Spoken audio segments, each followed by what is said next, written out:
Mga salbahe kayo. So what is up mga kafatid? This is JM, your one and only fat boy. And sa video na to, pag-uusapan natin itong V2, no? Yung version 2 ng ating Gen 7, which is yung tank line ng mga Mammoth fat bikes. Pero bago yun mga kafatid, kung hindi ka pa nakasubscribe, make sure na mag-subscribe ka na para lagi kang updated sa mga future uploads natin. So tara mga kafatid, huwag na natin patagalin. Naka-stock na Mammoth alloy long stem mga kafatid.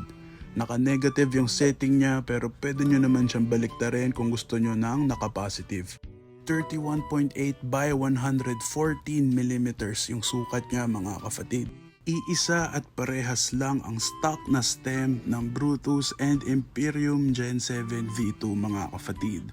Kung nangangamba kayo dahil naka-negative yung stock na stem ng Brutus at Imperium Gen 7 V2 mga kafatid, mahaba naman yung stock na steerer tube natin, so hindi ganun ka-aggressive yung riding position ninyo kapag nakasakay kayo kahit negative yung setting ng ating stem. Pagdating naman sa handlebar mga kafatid, hindi na stock tong nakalagay dahil ang kinabit dito yung lumang drop bar ni Borta 1.0 para nakaabang na lang sa STI. Gagawin kasi natin tong monster cross mga kafatid, kagaya nung kay idol natin na napakamamaw, si Boss Jigs ng Team Magat. Shoutout sa'yo Boss Jigs, salbahe ka. Pero ang stock handlebar ng Brutus and Imperium Gen 7 V2 mga kafatid iisa at pareho lang. Surly inspired na alloy Moloko bar mga kafatid, kaya kung usapang comfort lang, panalong panalo. 12-speed na S-Ride shifters at zoom na hydraulic brakes mga kafatid para sa Mammoth Brutus Gen 7 V2. Tapos 12-speed na Shimano Jore at Knot na dual piston hydraulic brakes para sa ating Mammoth Imperium Gen 7 V2. Kaya kahit alin sa dalawa yung mapili at mabili nyo mga kafatid, walang problema kahit hindi na muna kayo mag-upgrade. Both models ay naka-alloy na bladed tapered fork, tapos may provisions na rin yan mga kafatid para dun sa rack na kasama. Tapos both models ulit ay naka-alloy frame, tapered head tube, sealed bearing headset, tapos naka-internal cabling, and smooth welds mga kafatid.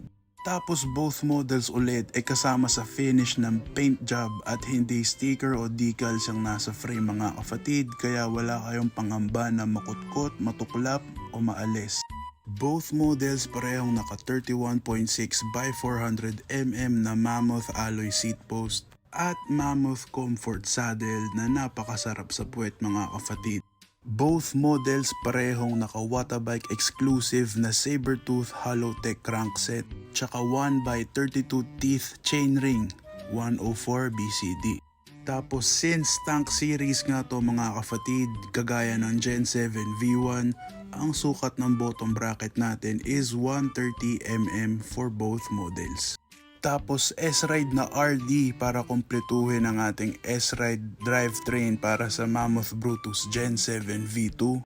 Tapos Jore naman na RD para kumpletuhin ang Jore drivetrain para sa Mammoth Imperium Gen 7 V2. Tapos both models mga kafatid, pareho ng naka 12-speed na 11 to 50 teeth cassette type cogs para basic sa ahunan. Both models mga kafatid, parehong naka Watabike exclusive na Sabertooth sealed bearing hubs. Both models mga kafatid, parehong naka through axle 150mm front, tapos 210mm bolt type na rear hubs mga kafatid. Both models parehong 6 pouls yung rear hubs mga kafatid, kaya galing-galingan nyo yung paghingi ng tulong kay San Roque pag maraming aso dyan sa inyo. Kung gusto nyo ng sound check nitong Watabike exclusive na Sabertooth hubs mga kafatid, nasa dulo, kaya make sure na tapusin nyo yung video. Tapos both models mga kafatid, parehong naka 135mm mega wide rims. Hindi yan pwedeng mawala dahil yan yung signature ng mga Mammoth fat bikes. 26 by 4.8 na Maxxis Minion FBF and FBR tires para sa Mammoth Brutus Gen 7 V2. Tapos 26 by 5.05 naman na Limited V Snowshoe 2XL tires para sa Mammoth Imperium Gen 7 V2. Ngayon, ang mahiwagang tanong mga kapatid, magkano?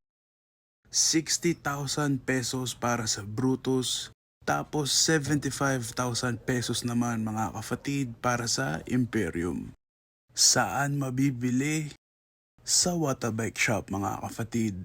Ilalagay ko sa description box yung link ng Facebook page nila, kaya make sure to check them out. Ano-anong kulay yung available? Para sa Brutus Gen 7 V2, meron tayong black, tapos meron din tayong yellow. Para naman sa Imperium Gen 7 V2, meron tayong black, tapos meron tayong white na by order mga kapatid. Kaya make sure i-like nyo yung Facebook page para kung gusto nyo ng white, mag-message lang kayo sa shop mga kapatid. So ayun na mga kapatid, no, yung full detailed bike check natin para sa Mammoth Brutus and Imperium Gen 7 V2. At gaya nga nung pinangako ko na sound check sa dulo ng video mga kapatid, eto na, wait lang, magpapaalam lang muna ako. So once again, this is JM, your one and only fat boy. Mga salbahe kayo, peace, I'm out.